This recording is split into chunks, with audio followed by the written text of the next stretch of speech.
मैं श्याम सुंदर ठाकुर, शिव प्रसाद Sanskrit degree college Rampur Buxar, वेद विभाग। हमने पूर्व की चर्चा में संस्कार के ऊपर चर्चा किया था। संस्कार क्या है इत्यादि इसके विषय में चर्चा किया था, जिसमें हमने मीमांसा के सर जैमिनी, भाष्यकार सबर स्वामी, वार्तिककार, इनकी चर्चा किया था कि क्या है संस्कार, इनका क्या मंतव्य है इस विषय में। योग्यताम चाधारणा क्रिया संस्कार इत्युच्यन्ते, वार्तिककार ने यह परिभाषा दिया। संस्कार वह विधि है जिससे मानव में योग्यता का आधान हो या पदार्थ में उस कार्य को करने की योग्यता हो। आज हम संस्कार के ऊपर चर्चा करेंगे। तो सबसे पहले संस्कार का उद्देश्य क्या है। मानव जीवन को संयत और व्यवस्थित करना, यह संस्कार का मूल उद्देश्य है।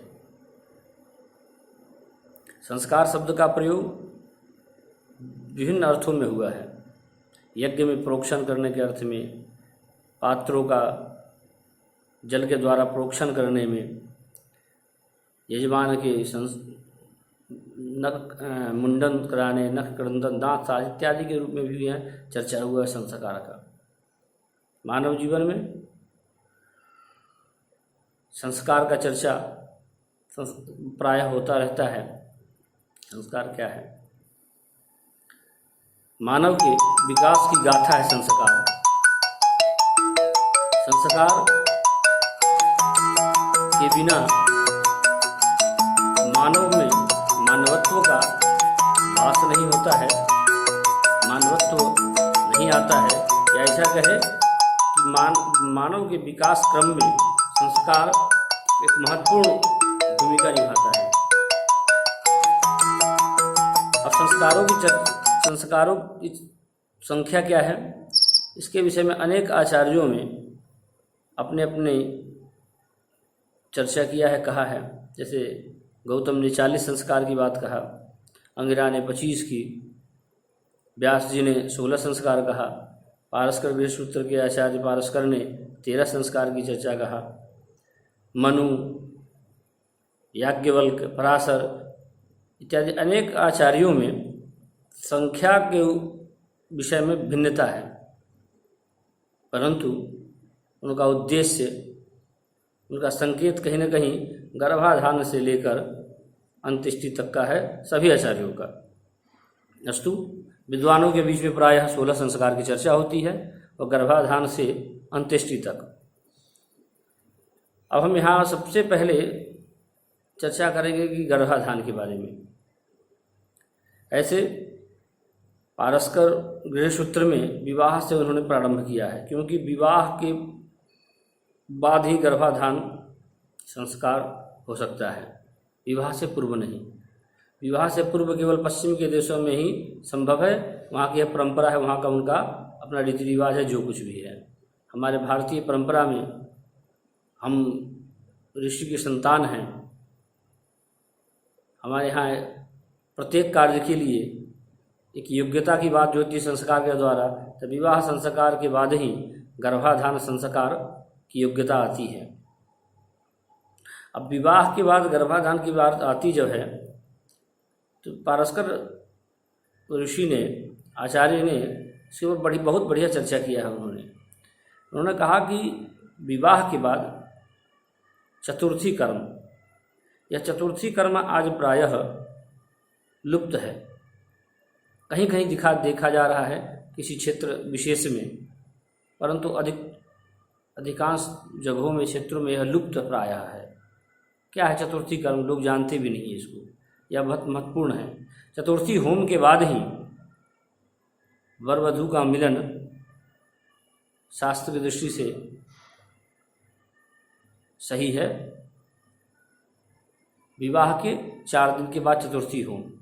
ऐसे पारस्कर ऋषि ने कहा कि संवत्सराद ऊर्ध्वम मैथुनम कुर्यात, विवाह के 1 संवत्सर बाद ही मिलन संभव है, होना चाहिए। फिर उन्होंने लिखा 13 दिन। फिर उन्होंने कहा कम से कम 4 दिन तो भैया अनिवार्य है। 4 दिन तक ब्रह्मचर्य का नियम पालन करके रह के चतुर्थी होम के बाद ही गर्भाधान संस्कार के लिए आप योग्य होते हैं, आप में योग्यता आती है। इस चर्चा के विषय में थोड़ा सा चर्चा और मैं करना चाहूँगा कि आज जो हवा का रुख है, हम और आप सब इससे भली भांति परिचित है। हवा का रुख क्या है, क्या कहती है हवा? हम यहाँ गांधी जी, राष्ट्रपिता महात्मा गांधी जी का एक उदाहरण देना चाहेंगे कि मैं अपने घर को चारों तरफ से दीवारों से घिरा और अपनी खिड़कियों को बंद रखना नहीं चाहता। मैं चाहता हूँ कि सभी देशों की संस्कृतियों की हवा मेरे घर में आज़ादी से आ जा सके, लेकिन मैं यह नहीं चाहूँगा कि कोई मुझे उड़ा के ले जाए। देखिए, राष्ट्रपिता की वक्तव्य भी कितना बढ़िया था। सभी संस्कृतियों का आना जाना समाहित होना ठीक है, लेकिन ऐसा ना हो कि वो आए और जाए और कहीं हमें ही उड़ा के ले जाए। तो आज ऐसा ही लगता है कि हम उड़ गए हैं, हमारी संस्कृति अब विलुप्त हो गई है। पश्चिम का हम नकल करते हैं, पश्चिम के देशों का, खास कर युवा पीढ़ी। क्षमा चाहूँगा कोई इसको अन्यथा ना ले। या तो पश्चिम की हवा में उड़ रहे हैं या उड़ने के लिए वह व्याकुल है। महानगरों में हमने देखा है कि वो सुना नहीं, हमने देखा भी है, इसलिए मैं कह रहा हूँ किस तरह से खासकर युवा पीढ़ी अपनी सारी परंपरा, देखिए कहीं ना कहीं हमारी सारी परंपरा वैज्ञानिकता के दृष्टिकोण से सिद्ध है। प्रत्येक क्रिया के लिए कि अनिवार्य समय, अनिवार्य काल है। हम पशु नहीं हैं।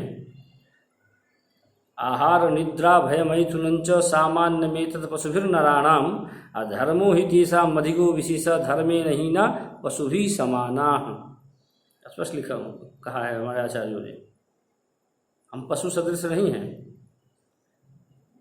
कि जहाँ है वहीं सब कुछ हो जाए। प्रत्येक क्रिया के लिए एक मार्ग है, एक उसका अनिवार्य है। आप देखिए, विवाह में संस्कार के बाद पति पत्नी अगर साथ में जाते हैं तो कितनी पवित्रता, सम्मान की दृष्टि से उन्हें देखा जाता है। लेकिन कोई अगर किसी लड़की को कहीं से भगा के ले आए, फिर उसके साथ घूमे, फिर देखिए उनकी कितनी लोग प्रशंसा करते हैं। प्रशंसा के पात्र नहीं होते हैं, क्योंकि सामाजिक नियम कानून जो है उस कानून के दायरे से में नहीं है, वह उससे अलग है। इसलिए आचार्य ने कहा है कि विवाह श्मशान अयो ग्राम वचनम कुर्युः। पारस्कर ऋषि की मत है। केवल शास्त्र नहीं, हमारा जो ग्राम वचन, ग्राम के वृद्ध है, जो सामाजिक नियम है, उसको भी अपनाना है, उसको भी रखना है। कई बार पढ़े लिखे जो ज़्यादा होते हैं, शास्त्र का तो ज्ञान जानते हैं, लेकिन सामाजिक ज्ञान नहीं होता है। जो अनुभवजन्य ज्ञान जो सामाजिकों के पास है, कहीं ना कहीं हमें उस पर भी दृष्टि को रखना है, उसको समझना है। तो चतुर्थी कर्म महत्वपूर्ण है।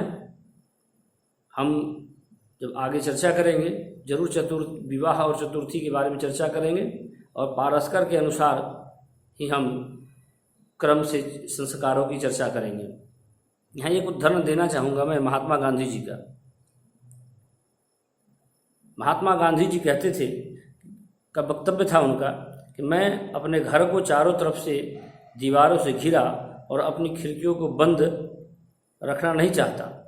मैं चाहता हूँ कि सभी देशों की संस्कृतियों की हवा मेरे घर में आज़ादी से आ जा सके, लेकिन मैं यह नहीं चाहूँगा कि कोई मुझे ही उड़ा के ले जाए। इसको बार बार स्मरण करके रखना है दृष्टि में, मन में, कि जो पश्चिम की हवा है, इस हवा में हमारे युवा भटक न जाए। और हम जो खास की वृद्ध हैं, उनका भी अपना कर्तव्य है कि किस तरह से अपनी परंपरा को बचाएं, किस तरह से उस तक नए बच्चों तक उसको पहुंचाएं, और यह हमारी परंपरा जीवित रहे। और यह केवल परंपरा कहने की बात नहीं है, यह मानव के महान जीवन गाथा का एक अध्याय है, उसके विकास क्रम की बात है। हम अगले अंक में, आगे चर्चा में विवाह संस्कार के ऊपर चर्चा करेंगे। धन्यवाद।